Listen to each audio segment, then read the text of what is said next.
on, you Californians. Get with it and realize what your government's doing to you. Man, I can't believe it. And this is a warning for the rest of the United States, because you know what happens in California. For some strange reason, it migrates across the country. Okay, whew, now I can calm down. Anyway, guys, I want to tell you about that you probably already heard, but I'm going to go over each one of them, the 10 laws that California is trying to pass. And one of the bad things about the whole circumstance is, and why it's another one of them fishy mandates, is they are not considering natural immunity at all. Zero, zip, nada. So anyway, guys, let's go over these bills as they are presented. Okay, guys, the first one is AB 1993. Requires proof of COVID vaccination for all employees and independent contractors who work in California. That's pretty much everybody. If you're an employee, gotta have it. If you're a contractor, gotta have it. If you're an independent contractor, which I guess that's the same thing as a contractor, you gotta have it. So this next one is kind of a Gestapo kind of thing. It's AB 2098. Classifies any physician who expresses an anti-COVID medical opinion. That means if he doesn't believe certain things, they're going to come after him. They're going to say, as an unprofessional conduct subject to discipline by the state medical board. Now that means they can't have an opinion of their own. Based on what they went to school and what they learned. Now, there's been plenty of doctors that come out that speak against the certain treatments of COVID, but I don't know how you can be an anti-COVID other than anti how you treat it. So this one is more like, the Gestapo coming in and saying, hey, if you don't walk, talk, and think and do what we say, we're going to discipline you. Anyway, it's just a start. And of course, this one is a little scary. AB 1797 creates an immunization tracking system, essentially giving the government agencies access to vaccinated records of all people. Now, even though it says immunization, that doesn't mean that if you have immunities. They're not counting that. It means that you've gotten the shot. So remember, I'm not anti-vax. I'm anti-mandate. Government overreach. This is what it's all about. Government overreach. And of course, this next one is no surprise.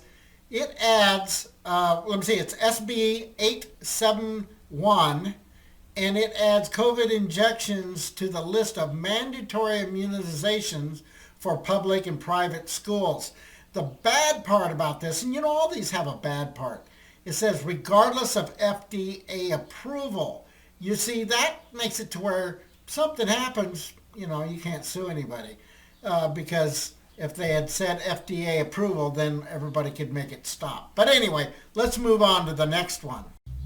And this next one just kind of proves another point that, you let a little bit of your liberties away, then they come and get a little bit more and a little bit more. Next thing you know, you don't have any rights at all. And right here is a chisel or a little piece of parental consent that's going to be disappearing, and that's SB 866.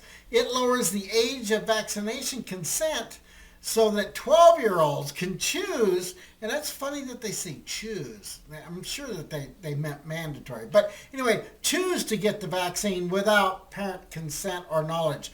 Well, you get at school and they're offering it, and peer pressure and getting coerced into it, but mom, all my friends were getting it.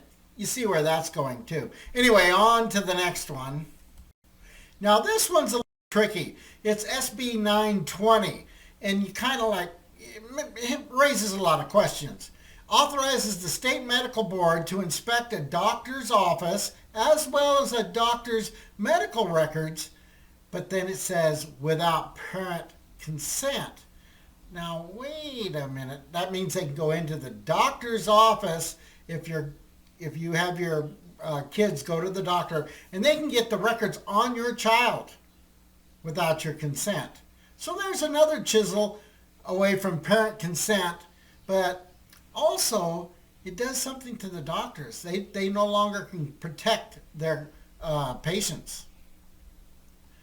Okay, so this next one's really going to get a lot of people mad. And I don't care if you're liberal, independent, conservative, Republican, I don't care what the hell you call yourself. But if you are an American, you will see right through this bill right here. SB 1462 requires law enforcement, that says requires law enforcement agencies throughout the state to either enforce health guidelines, like so if the CDC says or whatever, because they're always adopting these health guidelines because the government hasn't have a clue about how to take care of people medically, so they rely on these people to put out these guidelines, or lose their funding. That's like legalized blackmail to our law enforcement. It's like, well, if you don't enforce it, we're pulling all your funding. But that's exactly what blackmail is when you think about it. These guys are going to be forced by their superiors because their superiors are going to be saying, look, we can't lose our funding. You've got to do this. And now the government is going around arresting and writing tickets for various things, whether you don't have a jab or you don't have a face diaper on or something like that. So this is really, really something the whole nation needs to look at. And you know what, guys?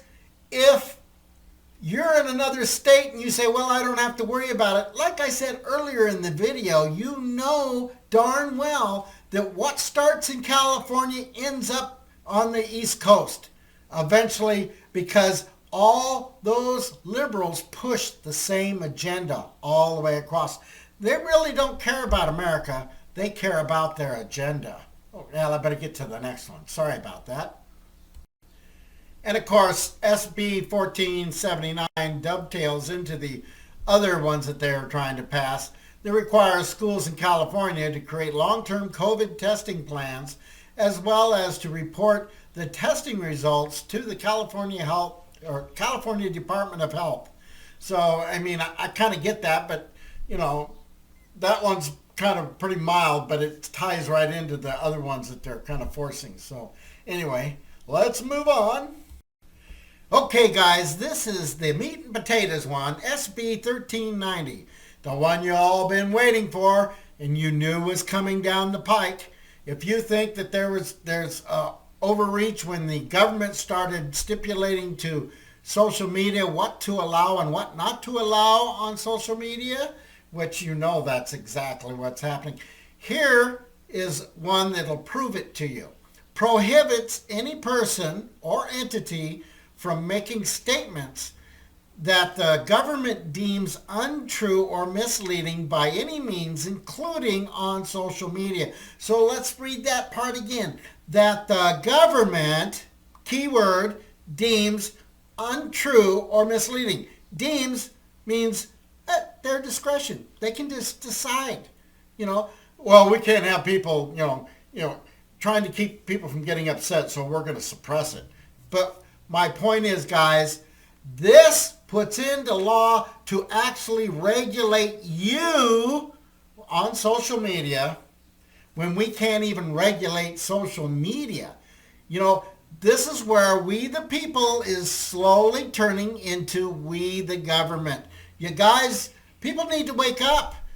We can't have this going on. Otherwise, this is not America anymore. Well, I should say United States of America, because America is really a continent. And remember, this is a republic, not a democracy. It's a republic. It's by the people, for the people. All right, next. Now, SB 1184 dovetails into the other school and other requirements where it says authorities in the health personnel within schools to disclose child's medical information without parental consent to a third party. So, I mean, if you guys aren't upset by now, I don't know what's going to upset you.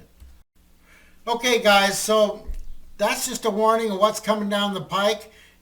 Definitely, unless Californians stand up and complain and do something about it, this will just get railroaded through. But that's also another reason why you've heard that the convoy is heading back to California, because they've heard wind of what's happening here, and that's all about government overreach and forcing people to do things, against their will, and that's a mandate. No matter what you call it, it's still a mandate. So, guys, all I can say is remember to like, share, and subscribe. Try to get involved. Try to do something. If you agree that there's something wrong with this and what's going on, you need to share this video, put it out there on other social media. I don't care. Download it and use it as your own. I don't care. Just get this out there. All right, guys. Let's try to save California. See you on the next one.